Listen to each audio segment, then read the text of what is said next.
हर हर महादेव। महादेव की कृपा आप सभी पर सदा बनी रहे। आज रसपान कीजिए शिव महापुराण कथा में अध्याय 24 का। इससे पूर्व के अध्याय सभी चैनल पर अपलोड किए गए हैं, चैनल पर जाकर जरूर सुनें।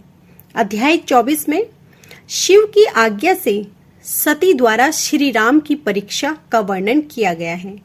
नारद जी बोले, हे ब्राह्मण, हे महाप्राज्ञ, हे दयानिधि, आपने मुझे भगवान शंकर तथा देवी सती के मंगलकारी चरित्र के बारे में बताया। हे प्रभु, मैं महादेव जी का सप्तनिक यश वर्णन सुनना चाहता हूँ। कृपया अब मुझे आप यह बताइए कि तत्पश्चात शिवजी व सती ने क्या किया। उनके सभी चरित्रों का वर्णन मुझसे करें।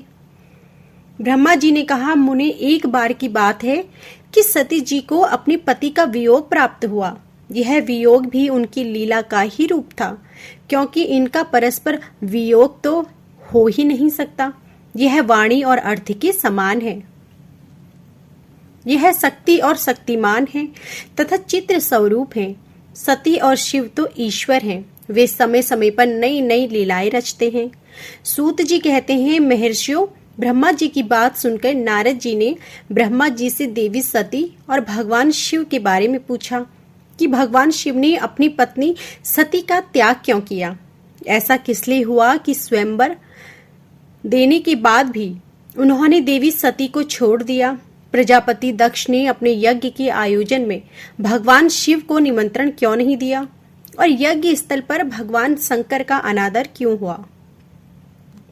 उस यज्ञ में सती ने अपने शरीर का त्याग क्यों किया तथा इसके पश्चात वहां पर क्या हुआ। प्रभु, कृपया करके इस विषय में विस्तार पूर्वक बताइए।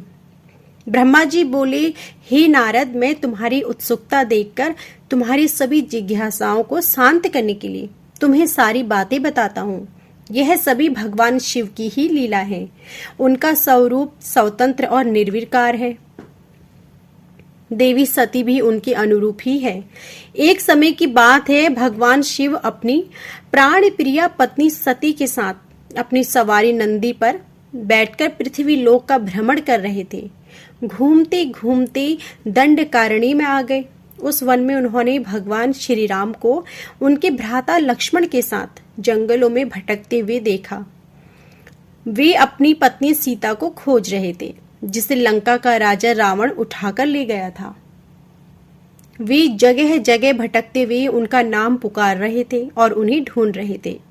पत्नी के बिछुड़ जाने के कारण श्री राम अत्यंत दुखी दिखाई दे रहे थे। उनकी कांति फीकी पड़ गई थी। भगवान शिव ने वन में राम जी को भटकते देखा, परंतु उनके सामने प्रकट नहीं हुए। देवी सती को यह देखकर बड़ा आश्चर्य हुआ। वे शिव जी से बोली, हे सर्वेश, हे करुणा निधान सदाशिव, हे परमेश्वर, ब्रह्मा विष्णु सहित सभी देवता आपकी ही सेवा करते हैं। आप सबके द्वारा पूजित हैं। वेदांत और शास्त्रों के द्वारा आप ही निर्विकार हैं। हे नाथ, ये दोनों पुरुष कौन हैं? ये दोनों विरह व्यथा से व्याकुल रहते हैं। ये दोनों धनुर्धर वीर जंगलों में क्यों भटक रहे हैं? हे भगवान, इनमें ज्येष्ठ पुरुष की अंग कांति नील कमल के समान श्याम है। आप उसे देखकर इतना आनंद विभोर क्यों हो रहे हैं? आपने प्रसन्नता पूर्वक उन्हें प्रणाम क्यों किया? स्वामी कभी भक्त को प्रणाम नहीं करता। हे कल्याणकारी शिव, आप मेरे संशय को दूर कीजिए और मुझे इस विषय में विस्तार पूर्वक बताइए। ब्रह्मा जी बोले, नारद, कल्याणमयी आदिशक्ति देवी सती ने जब भगवान शिव से इस प्रकार प्रश्न पूछे तो देवों के देव महादेव भगवान हंसकर बोले, देवी, यह सभी तो पूर्व निर्धारित है। मैंने उन्हें दिए गए वरदान स्वरूप ही उन्हें नमस्कार किया था। ये दोनों भाई सभी वीरों द्वारा सम्मानित हैं। इनके शुभ नाम श्री राम और लक्ष्मण हैं। ये सूर्यवंशी राजा दशरथ के पुत्र हैं। इनमें गोरे रंग के छोटे भाई साक्षात शेष के अंश हैं तथा उनका नाम लक्ष्मण है। बड़े भाई श्री राम भगवान विष्णु जी का अवतार है। धरती पर इनका जन्म साधुओं की रक्षा और पृथ्वीवासियों के कल्याण के लिए ही हुआ है। भगवान शिव की ये बातें सुनकर सती को विश्वास नहीं हुआ। ऐसा विभ्रम भगवान शिव की माया के कारण ही हुआ था। जब भगवान शिव को यह ज्ञात हुआ कि देवी सती को उनकी बातों पर विश्वास नहीं हुआ, तो वे अपनी पत्नी दक्ष कन्या सती से बोली, देवी, यदि तुम्हें मेरी बातों पर विश्वास नहीं है तो तुम स्वयं श्री राम की परीक्षा ले लो।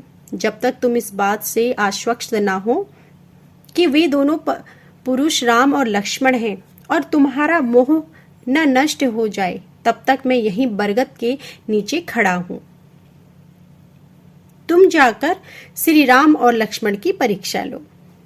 ब्रह्मा जी बोले, हे महामुनि नारद, अपने पति भगवान शिव के वचन सुनकर सती ने अपनी पति का आदेश प्राप्त कर श्री राम लक्ष्मण की परीक्षा लेने की ठान ली। परंतु उनके मन में बार बार यही विचार उठ रहा था कि मैं कैसे उनकी परीक्षा लूं।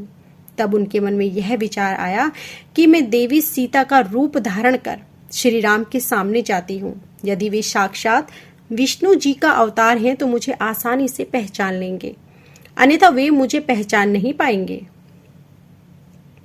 ऐसा विचार कर उन्होंने सीता का वेश धारण कर लिया और राम जी के समक्ष चली गई। सती ने ऐसा भगवान शिव की माया से मोहित होकर ही किया था। सती को सीता के रूप में देखकर राम जी सब कुछ जान गए। वे हंसते हुए देवी सती को प्रणाम करके बोले, हे देवी सती, आपको मैं नमस्कार करता हूँ। हे देवी, आप तो यहाँ हैं, परंतु त्रिलोकीनाथ भगवान शिव कहीं दिखाई नहीं दे रहे।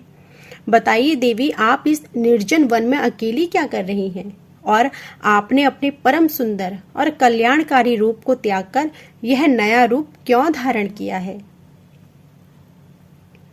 श्री रामचंद्र जी की बातें सुनकर देवी सती आश्चर्यचकित हो गई। तब वे शिव जी की बातों का स्मरण कर तथा सच्चाई को जानकर बहुत शर्मिंदा हुई और मन ही मन अपने पति भगवान शंकर के चरणों का स्मरण करती हुई बोली, हम अपने पति करुणा निधान भगवान शिव तथा अन्य पार्षदों के साथ पृथ्वी का भ्रमण करते हुए इस वन में आ गए थे। यहाँ आपको लक्ष्मण जी के साथ सीता की खोज में भटकते हुए देखकर भगवान शिव ने आपको प्रणाम किया और वहीं बरगद के पीछे खड़े हो गए।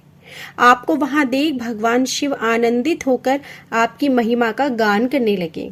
वे आपके दर्शनों से आनंद विभोर हो गए और मेरे द्वारा इस विषय में पूछने पर जब उन्होंने मुझे बताया कि आप श्री विष्णु जी का अवतार हैं, तो मुझे इस पर विश्वास नहीं हुआ और मैं स्वयं आपकी परीक्षा लेने यहाँ आ गई।